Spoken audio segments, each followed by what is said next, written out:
quiet.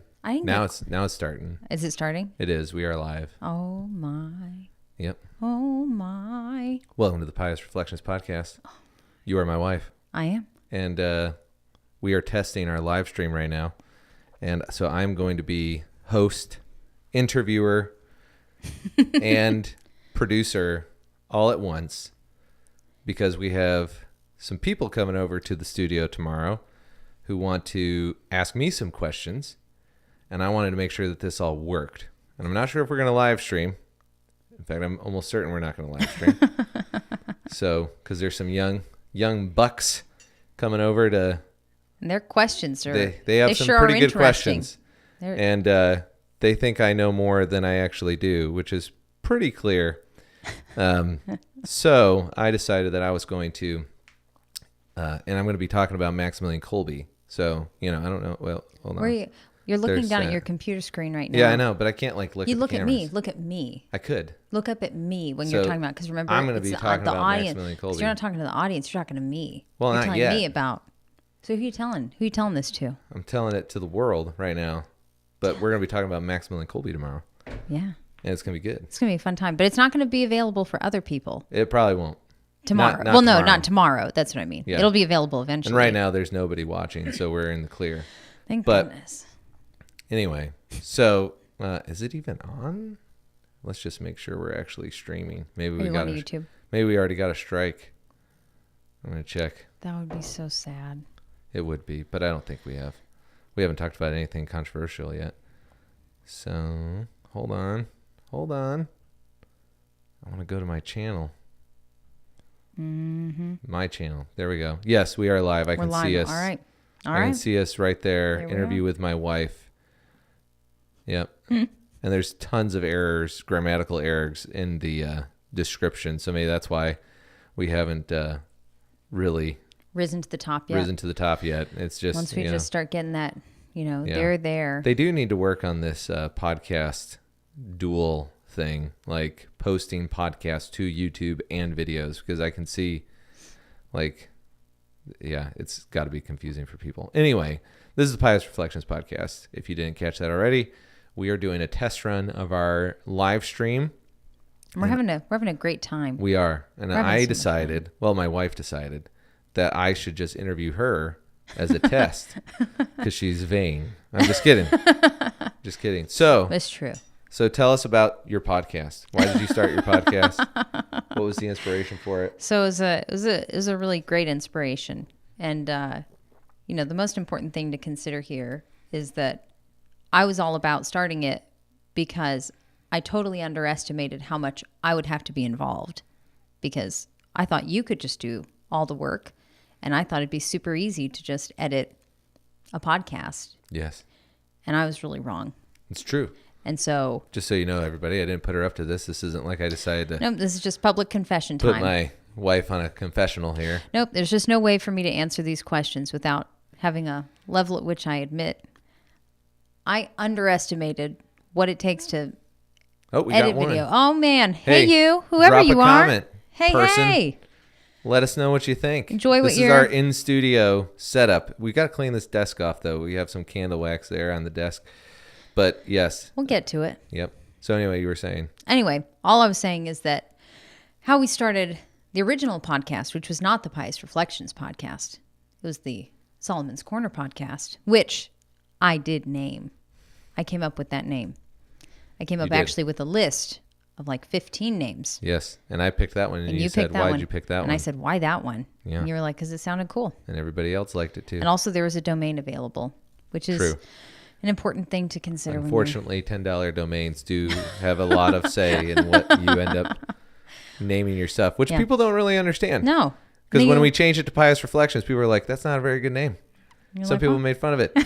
And I was like, it was a $10 domain. It has a religious significance and an intellectual significance. And a humorous story behind it. Oh, yeah. Well, the humorous story. Yeah. Yes, that's true. But we don't need to get into that yet. Yeah, we don't need to do that. But anyway. I'll do something on that later. Yeah. So Solomon's Corner started, though, originally because I came to you and I said, hey, remember when you were in seminary and I promised you that I would support you pursuing using your degree, and all I wanted was just some time to kind of recover post seminary and us get our bearings. Well, now I'm ready for doing all of that. Well, but what I meant when I said that was I don't actually know what I'm signing up for. That's true. But it seems easy to just slap content up. Matt Walsh doesn't look like he's struggling. He looks like he's just having fun. Right. And his wife does all the work anyway. After all, yeah. she's just working hard at home, but it's easy for her to juggle all of it. So And I she just has made goats now. Does she really? Did she get goats? I'm pretty sure she did. I commented on Twitter and I said that I wanted her to get goats, and I I'm told pretty her sure to she fight the won good that fight. battle. Man, that's Question so is, cool. are they drinking raw goat milk now? Oh man, raw goat milk. It is not bad. It is not bad. We drank it. No, you didn't drink it. I have had raw goat milk. That's wrong. No, it's not wrong. It was it tasted. If no one had said anything, I would have believed I was drinking cow's milk. Well, I was very skeptical, but it was great. I would drink if we had a goat. I would drink its milk. probably, yeah, probably would have died. So tell us why you became Catholic, Lindsay. What was the reason you became Catholic, and why are the Protestants wrong? This is like that yes or no card game. Yeah, we should do that. We should just play yes or no as a live stream. Is there like a copyright infringement doing that? I don't know. I'll tweet at Michael Knowles and Ask say, for hey, a discount code. Can you give us like I'll promote your yes or no give us like game. a Pious Reflections Yeah. discount code? 10% off for our listeners to buy yeah. Michael Knowles' card. Yeah. That would be very funny. Okay, so wait. So why did I become a Catholic? Yes. I think that that's a long story, but the short version that I will say, and that I say to anyone who asks, is that way before we were investigating Catholicism, I always loved the beauty of the Catholic Church, but I didn't want the commitment. And so even though it sounds crude, the closest comparison I make, and I say this all the time, it doesn't matter who I'm talking to. That's true. But I wanted the friends with benefits relationship with the Catholic Church. I wanted all of the beauty. I wanted the music. I liked the history. I liked a lot of that stuff. And I liked the big names that came from the Catholic history. But I didn't want to commit myself to the life because it just looked awful from the outside. And so you're the reason I'm Catholic today. Because you're the one who ultimately started the journey. Well, I would argue that it started with you. You argued me right into the church. That is not true. I came launching all these objections. It's not true. Said there's no way we're going to be there. Wait, is the camera on you now? No. Because it should be on you. Well, it's on the two of us. Is it on the two of us? Okay. Yeah. I mean, I can change it later. You can change it. All right. Yep. Oh, that's right. Because it's filming all I don't of know those how angles. much production effort I'm going to put into this. That's okay. I mean, it's live, so It is. whatever people are Whatever seeing people is see right what they now is see. what we got. And right now we're at one view. One view. Is that person still watching? I don't know. You can't tell. So it racks it up. Poor and it sits sucker. there, and you're like, there it is. Some rando on Yeah. the internet late at night just clicked on it Some and they're rando gone. from Virginia, I bet. Yeah. But yeah, it's Who's in Virginia? Huh? Is there actually a rando in Virginia that we know? Yeah, we know. We know people in Virginia. Yeah, we know people in Virginia. All right. But Cool. don't worry about it. Okay. Oh no, I do know what you mean. Mm-hmm. Anyway, all right, moving on. So You became Catholic, I became Catholic, but and I was reluctant. no, this is not the true story at all. No, but I would say I had that feeling or that way of living my life for a long time, but What feeling? The friends with benefits? Yeah, the friends with benefits. Yeah, like I always loved the Catholic art, and I remember even when we were Anglican, asking for at Christmas. Hold on, I gotta do something. Yeah, I remember asking at Christmas for religious art. that was a coffee pot. It was a coffee pot, and the pressure was weird, so it was hissing. There at was a me. whistle in the room. But I don't think anyone could have heard it No, on they the mic. couldn't It was have. just annoying in my ear. Keep going. So I wanted all this Catholic art, but I didn't want to be Catholic, and so I remember asking for religious art, and I remember going to antique shops and buying icons and things, and icons that weren't necessarily favorites of yours. It's true. And but I brought them home because I just was like, I want icons in the house, but I don't want to be Catholic because that would be a big commitment Talking in about my those life. Orthodox ones? Yes, I am. Yeah. Do you remember that? Yes. Yeah.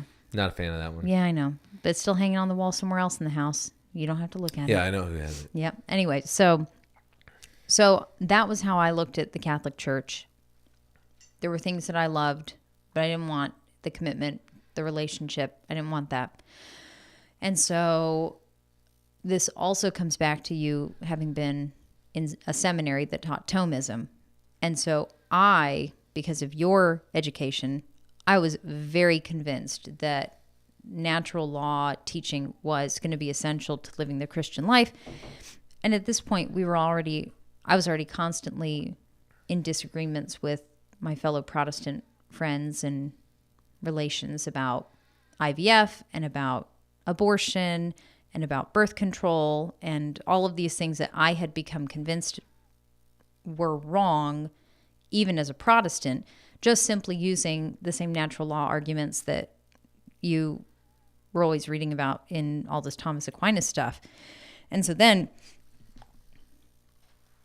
that was part of our life, just constantly having to disagree with people and disagree with our friends and things. And so then... Well, there were also a lot of people who saw the value in it that Yes. did become Catholic. Yes. So that wasn't entirely true, right? Because you had friends that still agreed with natural law. They just would never become Catholic. Yes. No. It That's was true. more But like I mean... finding a church. Right. That's what I mean, is that just as in general, by holding to the ideas that we held to and the beliefs that we held to, it just meant that when you were walking into a room, you were walking kind of into a moral minefield, and you just had no idea what anyone else was going to believe. Yep. And I always felt like I had the best arguments for my positions on things. It wasn't like I was ever concerned I was going to be talked out of my ideas. Right. And if someone had a good enough argument, I sure would have heard it, but I just never thought they were compelling. And so anyway, this had happened for enough time that then when you started reading Scott Hahn, and then I started reading Scott Hahn, that was kind of like the initial watershed moment. But I will say there were a couple of core things that Scott Hahn talked about that really made me question the Catholic Church. And the first thing was when he said, the Bible is inerrant. And if we believe that the Bible is inerrant, which I had never, I think it has to be inerrant. He said, the Catholic Church assembled the Bible that I as a Protestant had. And he said, so if you believe that the Catholic Church could assemble the Bible that's inerrant, then that means that God could make the Catholic Church, it had to make the Catholic Church inerrant in their decision-making ability, just like the writers had to be writing what God wanted them to write. Right. The Catholic Church had to be putting in what God wanted them to put in. Mm-hmm. And so he just made the argument that it's both of them or neither of them. And I was like, yeah, there's no way. There's no way outside of this argument because... So you dragged me to RCIA? That is also my not... will. No, because I'm still really stubborn and I still didn't want the relationship. How does this turn? So, Do you know how this is supposed to turn? No, that thing always... Oh, nice. There we go. Do you want to push it There we out, go. though? Do you want That's to push better. it inward to the... Okay, No, is that good? That's what I want. You don't feel like it's sticking out. So... Yeah, it was just dropping really low. So anyway, I felt like that was the biggest intellectual argument that made me say, I have to investigate the Catholic Church to be certain it's not true. And I think the story is kind of long, and we talked about a lot of it already in that other episode, but that was the starting point for me. And then it was just all downhill from there. I was trying to decide if it was downhill or uphill from there. It's probably uphill. I was trying to think, but I would say it was like the starting of an avalanche. Yeah. So I think downhill would be better because it was like that, just like, think, and then it just started rolling, and then everything just kept collecting into this huge snowball of evidence for the Catholic Church. And so, but there were a lot of things that as a Protestant I thought were weird about the Catholic Church, like the saint stuff and things like that. But then I just kept reading all of their arguments and I was like, this is really reasonable. Like it sounded weird from the outside, but I also kept thinking all of my arguments sound just like what an atheist says about Christianity. And I'm just saying, well, it sounds weird, or want to do that. I don't want to change my life for this. And Did you have any objections to Mary? Was she a hard obstacle for you? I never asked you that. that's a good question. I'm trying to remember. I mean, I didn't like all of the prayers to Mary, but really once I understood the Catholic definition of worship, that and just logically, What do you mean by the Catholic definition? I'll explain. So first of all, if I sing a love song about you, which I do all the time, every morning I start the day and I sing a love song all about you. That's not true. Is it not true? It's not. I thought that I was just singing. I just have been singing it in my heart, you know. We might get interrupted here. I can hear pitter patter upstairs. Are you serious? Yeah. Oh, you're right. Well, I think it's we'll maybe find someone out. using the bathroom. Anyway, but You were talking about Mary. no, I know. I was just listening to hear if Should we do an someone's calling. intermission? I I mean, I can. No, I can be like, no. I can just go to the intro, outro. No, real no, quick. it's okay. If we hear someone shouting, we'll go. So anyway, no, I had read, and I don't remember if it was Scott Hahn or if it was Trent Horn. I don't remember or just some Catholic Answers blog or something. I don't remember where this came from, but it was something I had read where it was saying, if you're singing a love song to your husband, you're not worshiping him. Right. And I was like, well, yeah, that's a good point. Like, why do I feel icky? Or like when you say the Pledge of Allegiance. Right. Like, I'm not worshiping America, but I am Praising America. right. Well, and so then it was when the reason I brought up worship is that the Catholic Church, because they have the Eucharist and because worship by the Catholic definition is a sacrifice, then even if I'm singing or even if I am asking for intercessory prayer, like none of that in and of itself is worship. And even the word pray, like I don't remember again where I read this, but someone had brought up that if you read any of this old English literature, Shakespeare, any of this stuff. Well, it was in The Hobbit the other day. We were Did reading he The say, Hobbit to I the pray, kids. He I pray? says, I pray, take my prayers to so-and-so. Oh, yeah. But I mean, I'm just talking early literature that as a Protestant, I would have read without even batting an eye. Like even Tolkien, as a Protestant, you read it and you're like, oh, he's Catholic.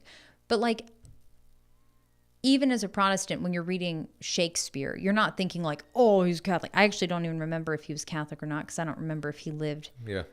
Did he live? I think he lived before the Reformation. Or did he live in the 1600s after the Reformation? I feel like he had to have lived before, during the time of Michelangelo, and I'm thinking of classical conversation songs right now. No, sure. Yeah, I think he lived before the Reformation. So Who are you talking about again? I missed Shakespeare. it. Shakespeare? I'm sure he lived before the Reformation. So anyway, but let's assume that I'm right, that he did. Okay. The reason I'm bringing him up is because when I would read his plays and stuff, he would say, his characters are speaking using words like, I pray thee. I pray that you would. He was after. He was after yeah. 1600s then? Yeah, he was in Dang, 1613. I was originally right. Yeah. So, but he would say, I pray tell, I pray that you are well. I pray you a quick recovery. I pray this. I pray he would such and such. Right. But the word prayer was, again, it was being used just to mean a form of like communication. I am asking for this, that you would tell me this, or I will tell you that, or I'm hoping that this will happen. I'm speaking generally here. I know that I'm speaking loosely. That's but, all right. but anyway, so Mary briefly posed a problem for me, but it was so brief that like I don't think it really even counts as an issue. So yeah. And Mary answers good golly, this thing's hissing again. I'll take some more. I don't know if there is much more. Well, there's got to be if it's whistling over there. There we go. Such a pitiful. You got it? Yeah, I think that's it. I think that's everything. All right, shouldn't hiss anymore.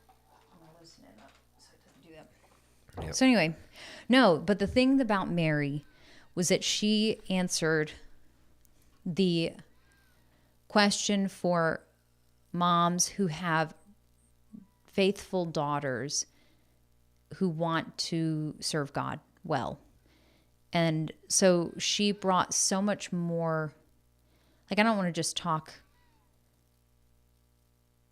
what's the word? Like, I don't want to speak disrespectfully or surface level, but Mary brought so much more to the table than she caused difficulty for me. Yeah. And so particularly with feminism and stuff. Yeah, with feminism. And so being able to say to our daughters, well, hey, like, God clearly values girls and sees you as important in his divine plan, because he chose Mary to carry Jesus. He didn't keep, he didn't pull Jesus out of a tree. Yeah, exactly. Right. Exactly. And so, God has a plan for you, and he has a place that he wants you to be in this divine plan, but it's not in the position of a man. Right. You are distinct from a man, and God has given you your own job to do. Right. Just like Mary is not the same as Jesus. Mm-hmm. Like, Jesus has a role to play.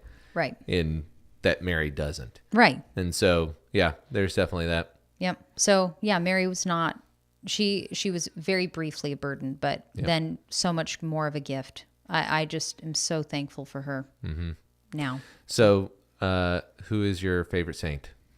Oh, Give us top 3. Oh, golly. Okay. So I have not read as much saint history as you have. So that's all right. All of what I'm going to say I'm finding that a lot of Catholics haven't read as much saint history. You're like, come on, baby, give me it all. Yeah. Every time I find out about a saint, I buy a book. Mm-hmm. It's Saints true. Alive is definitely causing lots of donations or purchases. Every time I listen to a Saints Alive story, which is a radio drama for those that don't know, of kids, and I highly recommend the St. Maximilian Kolbe one.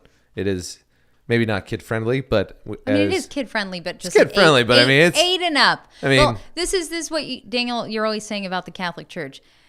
Being Catholic, everything's just PG-13. It's just true. Accept that it's all PG-13. Your homilies. Your saint stories. Your books, your children's stories. Everything is like, you're going to die, and that's okay. Yeah, you're going to suffer. Yeah.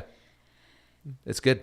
People burn at the stake. They get their head cut off, and they keep going. I'm not trying to say this to be silly. It's true. One of my favorite saint stories, even though he's probably not my favorite saint, but I love telling people about Saint Dennis because it just is the craziest sounding thing. But there's too much evidence to say it didn't happen. In the same way that you would say there's too much evidence that Jesus was resurrected. What's some of the evidence for St. Dennis? Well, so the evidence is that they built a church where he died. So, where he dropped finally. Right. So the story of St. Dennis is he was a priest in France, and a mob cut off his head because they were so angry that he wouldn't stop preaching. And he picked his head up and he kept walking, like I think 3 miles outside of town, and then he finally dropped. So the evidence is there's a church built 3 miles outside of where he was. Well, I don't want to say where he was killed, but where his head was cut off. And so they put a church where he died, where he dropped. So he had his head cut off. So he had his head cut off. He holds his head and he keeps walking through the streets preaching the gospel. Yeah. And then he dies. And what do you see with Saint Cecilia? Same thing. They try and cut her head off, and she stays alive for 3 days and slowly bleeds to death and is preaching the gospel and teaching people about Jesus while she's just laying there. Yeah. That is one of the interesting stories about the saints, though, is that a lot of times you find that there's a story or something like that of a pagan god in the area. Right. And then the saint's martyrdom mirrors the pagan god in some way, but levels it up. Like if there's a pagan god that like had his head cut off and said nonsense or whatever, then the Christian is like, if he walked 1 mile, I'm going to walk 7. Right. And, and then, preach the gospel, totally different message. And well, and this is what God always seems to do. It's what he does with the Egyptians, where every plague that he sends demonstrates that he is greater than all of their false gods. And I mean, I saw it. Plug for Father Mike Schmitz, actually, in the Bible in a Year, he gets into all that. There you go. Yeah. There you go. Good well, stuff. And we were also listening to, again, another radio drama, which I just want to say, too, this isn't like particularly Catholic ways of approaching the Exodus account. Like, we learned about the plagues and God usurping the gods in seminary. Right. At a Protestant seminary. So, this isn't like us versus them secret- way of interpreting the Exodus account. Right. Like This isn't like secret Catholic knowledge where we're just trying to like hide if you the study ball. the Bible and you read some commentaries, you're going to find the same stuff. Right. So what I was going to say, though, is that we were, again, going back to Catholic life being PG-13 and not PG or G. The kids and I were listening to the Augustine Institute's radio drama of St. Patrick's life. It's called The Trials of St. Patrick. It is amazing, but I would say don't listen to it unless your children are mature. Yeah. So he's one of your favorites. So some of your favorite saints. Golly, dang it. Okay, so That's all right. So favorite saints. So I will just name them, and then we can go from there. So Saint Catherine of Siena has become a favorite. Saint Catherine Labouré. Also, you can come a little closer. Oh, can I? Off the camera. Hey, Yeah. physically closer. Yeah, Okay, move I your was trying chair. to. There you go. All right, am I good? Yep, you're perfect. Can I lean forward like Yes. this? There you go. Here I Yep. am. I'm so natural. Yes, I'm a you are. natural in front of the Yep. camera. Keep going. So, Yep. but I'm not looking at the audience. Don't I'm look at looking the at audience. you. Yep. At you. Here's to looking at you, kid. You know. Yeah. There you So go. anyway, no.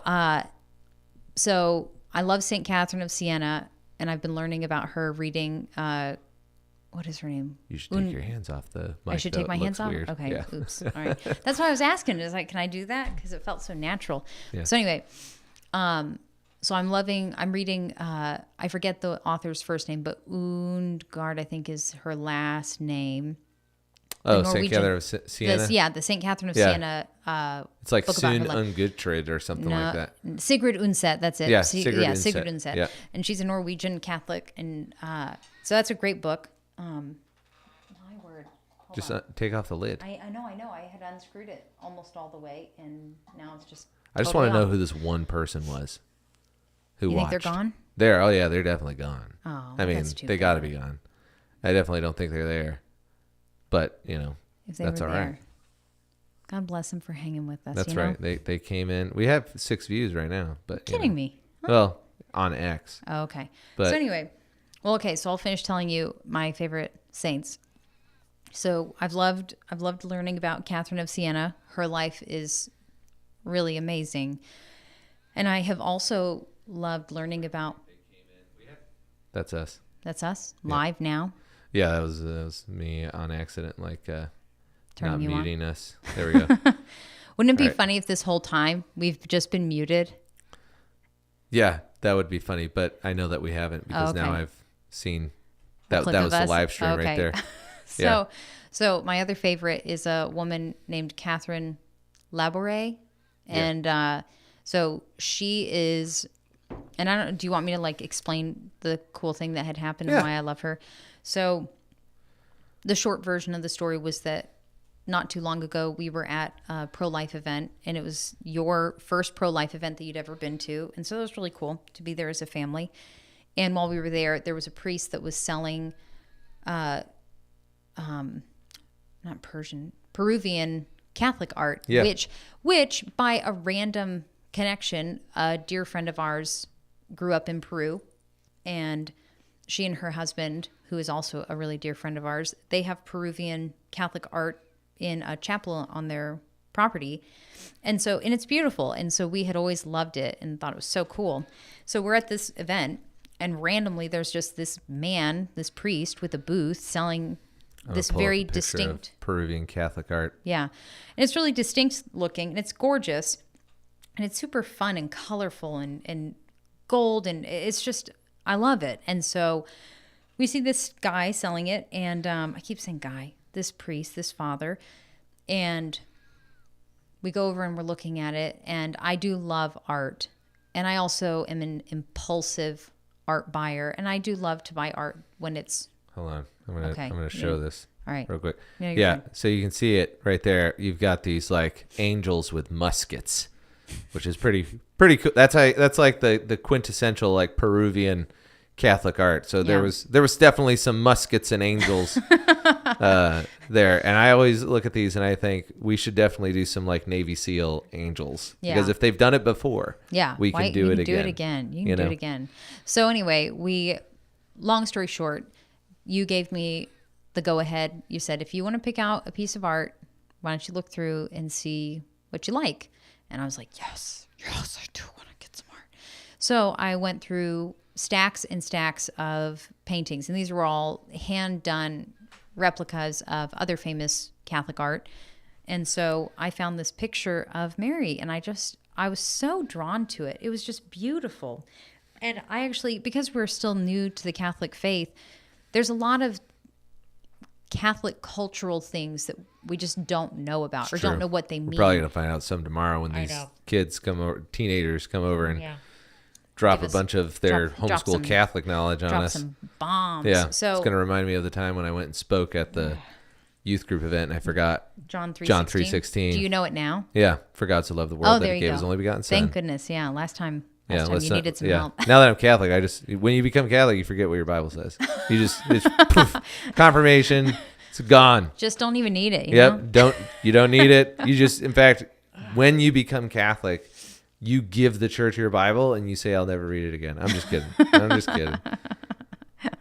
So anyway, so to finish the short story, so we get this painting. Daniel agrees to it, and I found out after we had gotten it framed, and we got it framed right around my birthday, and bring it home, and every time I look at it, I said real quick, that this was your birthday present because it was really expensive. It was expensive. It was expensive to buy it, and then it was even more expensive. Do you need to go blow your nose? I don't think so. It just came on all of a sudden. So sure? Yeah, is it looking pretty bad? I'm no, just grabbing, it's just pinching my nose like crazy. People just one more wipe. People are gonna wonder. No, I don't. I don't do drugs. All right, I don't do drugs. Okay, it's just allergy season. All right. It's allergy season. Okay, keep it. Keep PG. All right. So anyway, you good? Yeah, I think I'm good. All So Daniel says, or so you said, this is going to be a birthday present. And I said, okay, that's fine because it's beautiful and I wanted it from the beginning. And so we hang it up in the house and I just couldn't stop staring at this picture. I was like, man, this is so beautiful. It is a beautiful picture. It is so beautiful. And so the beauty of it just made me think I should try and figure out like kind of what it's pointing to or what it means. And it was a painting of Mary with her arms outstretched pointing to the miraculous medal, which I did not know what that was. And so I looked up the story, and Mary had appeared to St. Catherine Labouré in France. And here was the cool part. My birthday is July 18th, and Mary had appeared to Catherine Labouré the first time on the night of July 18th, just before the turn of the day, so it was the 19th. But it was technically on my birthday. It was before midnight that she'd appeared. And so, so St. Catherine Labouré, and her story of her life is beautiful. And she's not some like incredible, rock star person. She was a normal girl who just lived a normal, quiet life in an upper class family. And then her mom did die when she was younger. I mean, she went through some suffering. It's not that everything in her life is simple. Anyway, and so reading about her and how she heard this little voice calling her to the chapel, and it woke her up, and she goes and meets Mary there and spends a couple of hours just talking to Mary in this chapel. And then Mary came back to her again later on and told her that she wanted St. Catherine to have this miraculous medal minted, and described what she wanted it to look like. And her bishop, I think, had approved it, and within 2 years it was getting minted. And there's a lot of beautiful miracles that have been attributed to it. And I have one on right now. There you go. I'm sure that the camera cannot see it, but I do have it on all the time.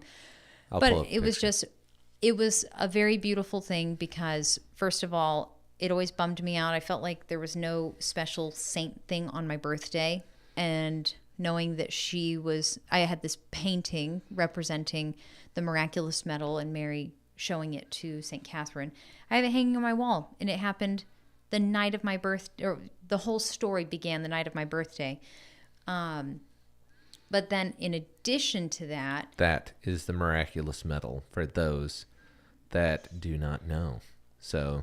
And this is the Immaculate Heart of Mary. You know that because there's a sword in it. And then there is the Sacred Heart of Jesus with the crown of thorns around it. So that is how you identify those medals.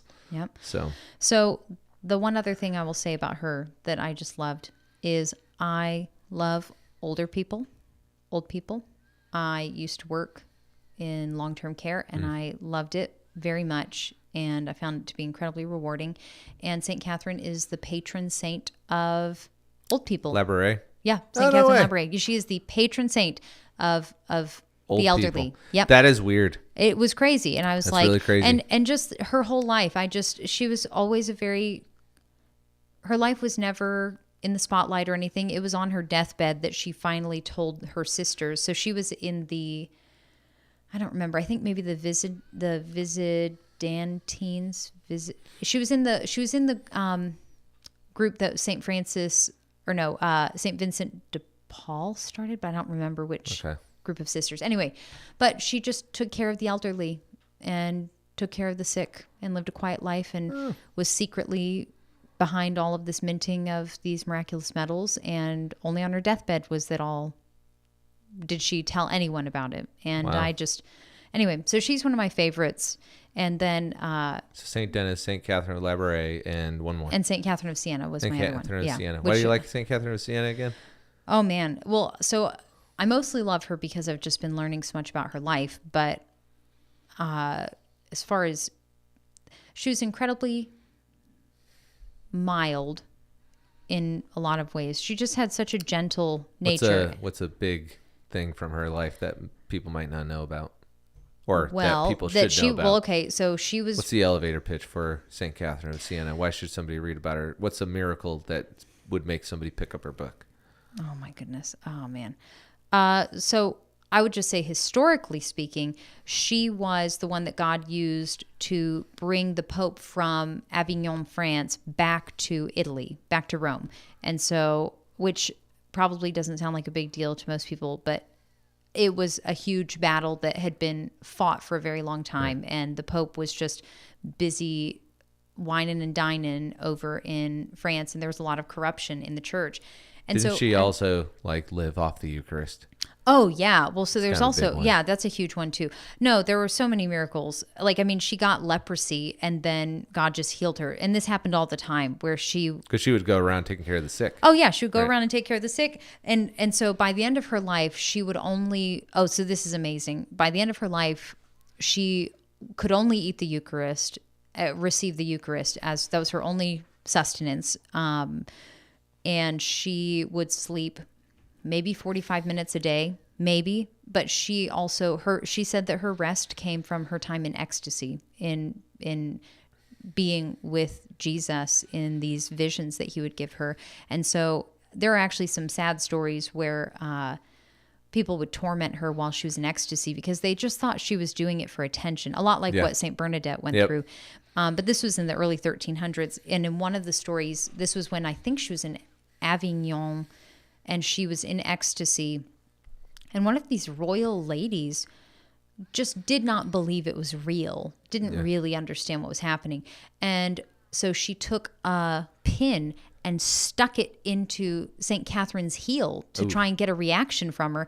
And she was in ecstasy, and so didn't give a response at all. So then she wakes up, or comes to, and she limped around for days because of the pain that she had from this woman pricking her foot. And it was just, and people would beat her and hit her and drag her around and just totally mistreat her while she was in ecstasy and while Jesus was ministering to her. I mean, there are just some really incredible things that she did just as a servant and also as a and in wrapping up on that, I think that a lot of times, and I know growing up, I would be like, man, I really wish that I'd have a miraculous experience or something like that. And you talk to people all the time who say, I just wish I had a sign from God about what I should do or whatever. Yeah. And if you read the lives of the saints, even if you're not a Protestant, if you read the lives of the saints, or Catholic, if you read the lives of the saints and you say, okay, well,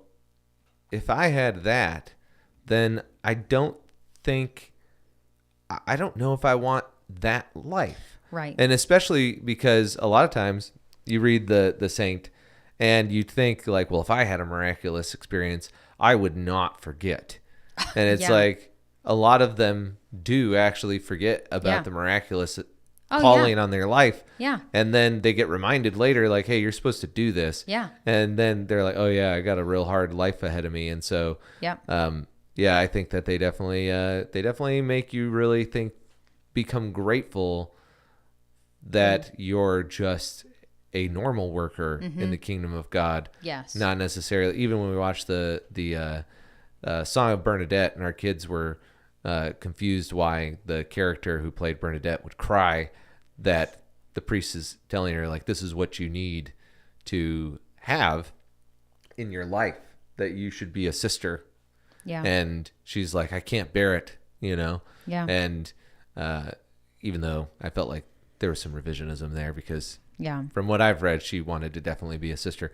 But the concept was still there, Yeah. that you didn't necessarily want to, like these crosses, oftentimes they are taking a cross, especially in a time where, like, you've got so many people claiming they have visions and stuff, and Yep. the church really gets callous to them because everybody wants the attention. So you got all Yeah. these fakers who come along and want to fake it. And so then the people who really have one get persecuted for it. Oh, yeah. It's Yeah. a pretty wild thing, which again is also an imitation of Christ. That's like one of the big distinctions, I think, when you start reading about the saints, is that they imitate Christ in Yeah. a lot of ways. Yep. They're mocked in similar ways. They're made fun of in similar ways. Yeah. And Or in other instances, like with St. Catherine Labouré, they just live a hidden life. They live Yeah. this unknown life, kind of like Jesus's early life before he enters Yeah. public ministry. It's Yeah. like all the saints, it seems like, are really one or the other. They Yeah. are this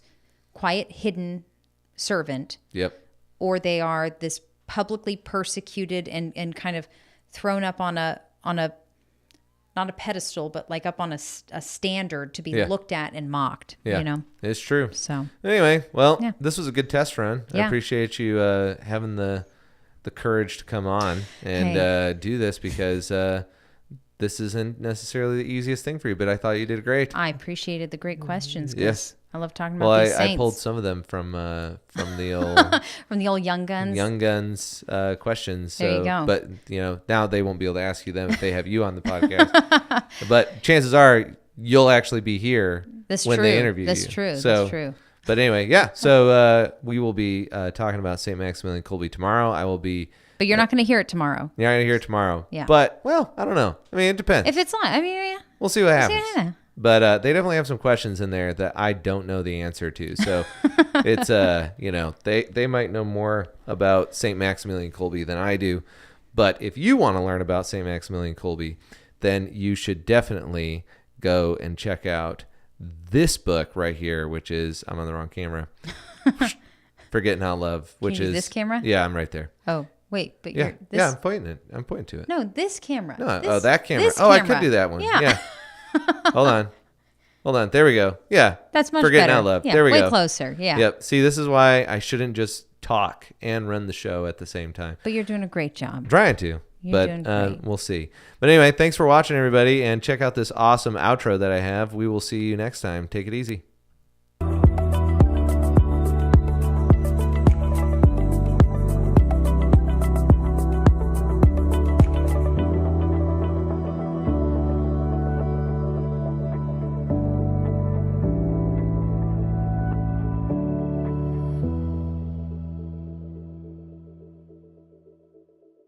Thankful because it means the cameras can run for a long